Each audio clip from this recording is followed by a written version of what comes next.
My name is Lauren Brohawn, and I manage the Alaska Airlines Environmental Innovation Challenge through the Buerk Center for Entrepreneurship. Today's info session is all about the EIC. We're going to walk through what the challenge is, eligibility for applying, the various application components and the application timeline, try and paint the picture of the student experience for you all, and share the prizes that can be won by participating. There are a lot of quote unquote environmental problems to be solved. I like to see them as opportunities and opportunities for innovative solutions. So whether you're talking about, kind of the basics, food, water, air, shelter, land, and you can go from there, wildlife, etc. So there's a lot of opportunity, i.e. a lot of, problem areas and challenges. In the past year or years, you've probably seen a lot of these types of things in the news. Project Drawdown, is a group who've identified through research very specific places where we can create change and therefore draw down the greenhouse gases in the atmosphere. So if you're looking for kind of inspiration around ideas, Project Drawdown is a great start. This year, the UN Climate Change Conference was held, and there's a lot of things that came out of that could be inspiration for ideas. And then these kind of larger topic areas, right? Like net zero, circular economy, environmental and social justice, supply chains. We've heard a lot about that. So just wanted to share kind of a few areas that you've already, you may have already been hearing about, and if not, are areas where you could look for inspiration for an idea to enter into the Environmental Innovation Challenge. In terms of eligibility, this is a regional competition which covers Washington, Oregon, Idaho, British Columbia, and Alaska. So if you are an undergraduate or graduate student, in good standing and enrolled in a degree-seeking program in any of those states, or have friends who are, this opportunity is for you.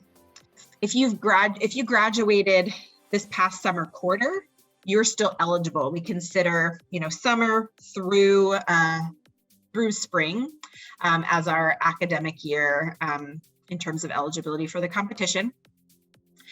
This question comes up a lot. So eligible students can form a team with non-students. However, those non-student team members will be considered advisors for the purpose of this opportunity. And there's a separate part on the application where you would add in your advisors. Along with that, only student team members are eligible to earn prize money. So no payments will be made to non-students. In terms of the project or idea eligibility, it's really broad. As I mentioned earlier, I believe almost everything can connect back to the environment. So submitting an idea around any product, process, or service that addresses an environmental problem is eligible to apply. If you're working with an outside entrepreneur, so again, like a non-student, and it's their idea, you must create your own, piece of original work and business summary, and have some sort of responsibility and own a portion of the business or idea. That could come in the form as potential for equity or employment, but we want to make sure that you have a true stake in the game, and that an outside entrepreneur isn't kind of seeking students just to be able to participate in this opportunity. For any teams who are already generating revenue, that annual revenue cannot exceed $500,000 for you to be eligible to apply and compete. And lastly, if you have successfully completed in our UW Jones plus Foster Accelerator program, you're no longer eligible to enter any of our Buerk Center competitions, because that's really kind of the top of our pyramid here, where you would then go on to launch your business. So These are the application components. The application is on a platform called Unoodle, and you'll be submitting your general team information. So that's your name and contact information, your team name, inviting your other team members to add in their information. You'll share a one-sentence description about your idea, and we will use that one-sentence description when we announce the teams who are advancing to compete in the competition. And it gives our judges and others just that quick snapshot of what you're really working on. And then the bulk of the application is this 5 to 7 page business summary. And these are the elements that you'll include in your business summary. You'll define the problem, the proposed solution. You'll touch on the market opportunity and your customer. You'll share the team and non-student advisor information, not their like contact info, but who's on your team, what's their role. There's a climate impact kind of carbon footprint section. This is a new section as of last year, where we really are wanting teams from this idea phase to start thinking about the potential climate impact of their idea. And then lastly, your overall potential for impact. So there are examples on the website, and there's also a submission checklist on the website as well, so you can make sure each of these sections are addressed. In terms of the timeline, as you probably know, the application is open right now. It opened in early December.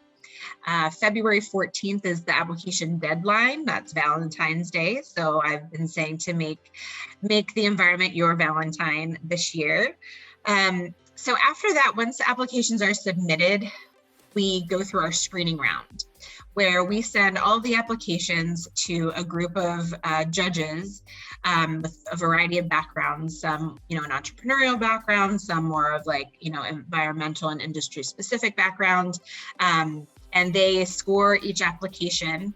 And then we review all of the scores and identify those top teams that are going to be selected to compete at the actual Environmental Innovation Challenge at the end of March. So finalist teams, those teams who will be moving forward, will be notified on February 25th. And then again, the competition date is March 31st this year. For those teams that advance, you're also going to submit a one-page business summary for judges to have and review and get to know kind of that snapshot of what you're working on. Then you're going to develop a 60-second pitch, and then this, prototype and how you're going to kind of communicate and share your idea with the judges at your booth. We provide you with the tables and the tablecloths and that kind of stuff, but you have to decide what are you going to put on your table, how are you going to communicate with judges and demonstrate your idea. In terms of what the day looks like, after your booth is all set up, we bring everyone together and welcome everyone. Each team delivers their 60-second pitch. And then the judges and the teams are dismissed to go to the booths, and the judges for the next couple of hours rotate and go around and visit booths, ask each team questions. A lot of great networking happens, a lot of great feedback happens during that time. And then at the end of the afternoon, the judges cast their vote. And again, these judges, similar to the screening round group, these judges come from a variety of backgrounds. So you'll be interacting with entrepreneurs, investors, attorneys, engineers, alumni, and environmental professionals from a variety of industry backgrounds. We have a first, a grand prize, second prize, third place prize, and then there are also some special prizes. So this year we have a clean energy prize, we have the Earth Lab Community Impact Prize, and we have the Climate Challenge Prize.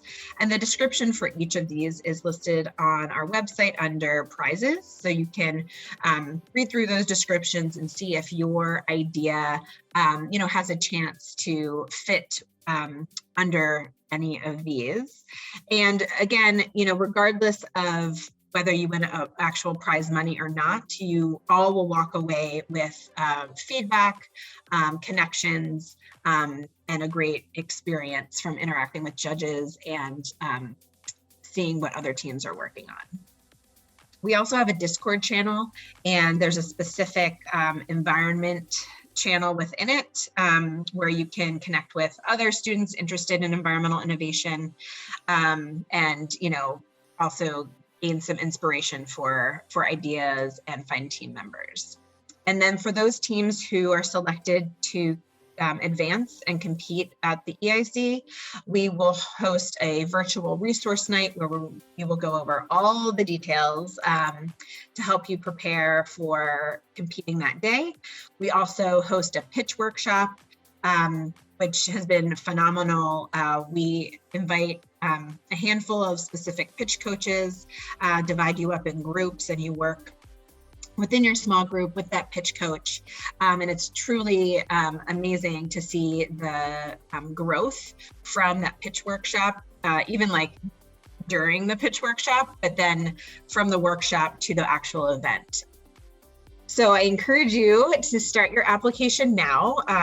Open up that application link, put in your team name and yourself, just like have it started, and then submit it by the deadline on February 14th. And then mark your calendar for March 31st for the actual Environmental Innovation Challenge day. So what questions do you have? How many team members, can you have, or what's kind of like the ideal team size? So I would say generally a team size of 4 works really well. Remember, there's going to be that one person who's giving your 60-second pitch. We have had, I would say almost too many team members on a team in the past, where it's just a lot for you as a team to coordinate and navigate and juggle and swap in and out. And we've had, teams where they've tried to sign up as a team of 1, and we've really, pushed those teams to find at least one additional team member, even if it's just for the purposes of that competition day, because it's just too hard to try and talk with a lot of judges when it's just yourself. When we're coming up with a business plan competition, or the business plan side of the house as opposed to just the innovation, can you talk about really the differences between the DEVC startup competition and the level of business planning that needs to occur for the EIC? For the EIC, because it's really sharing that problem solution that you're working on, and we are, then tasking teams with like starting to think about the market opportunity, but it's not a full-on business plan. And that, I think that's part of the main difference between the EIC and DEMC, is that DEMC, you have to submit a full-on business plan and really put the business side of it forward. Whereas for the environmental and health innovation challenges, the innovative solution is really at the forefront. So we're allowed to reuse our idea for the other competitions as well? Absolutely. As an example, a couple of years ago, we had a team who was working on a different type of like earplug, mostly for kind of to help, people on different work sites where, it would impact their hearing if they didn't have, a type of earplug. So for the HIC, right, they really focused on the hearing loss and like that side of the problem.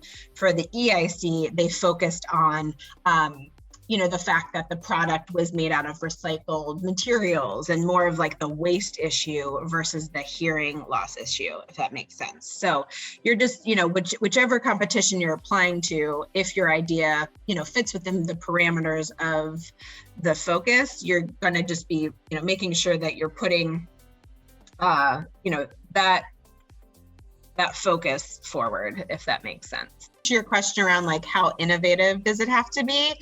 We see such variety, and I just feel like the EIC is this like playground to just try, right? So it doesn't have to be this like completely, novel idea. That said, you need to be able to, communicate what makes you different. So as an example, a couple of years ago, we had a team, BioPots, that actually won the EIC, and they had a compostable, planter pot, like you would get, your plants in at the nursery.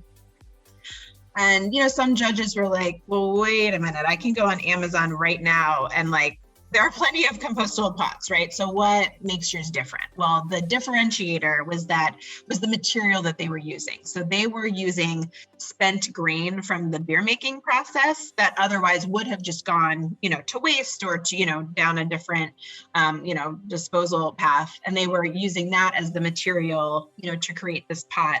And they had a few other things that differentiated them, but I think that's the added challenge is just okay, how do you anticipate those questions of well, wait a minute, I've seen this before, what makes this different? And so, this is, this is a student competition, a student experience. And so it really is a hands-on learning experience for you. You don't have to just be from a certain major, right? You can be a communications major to be in a team?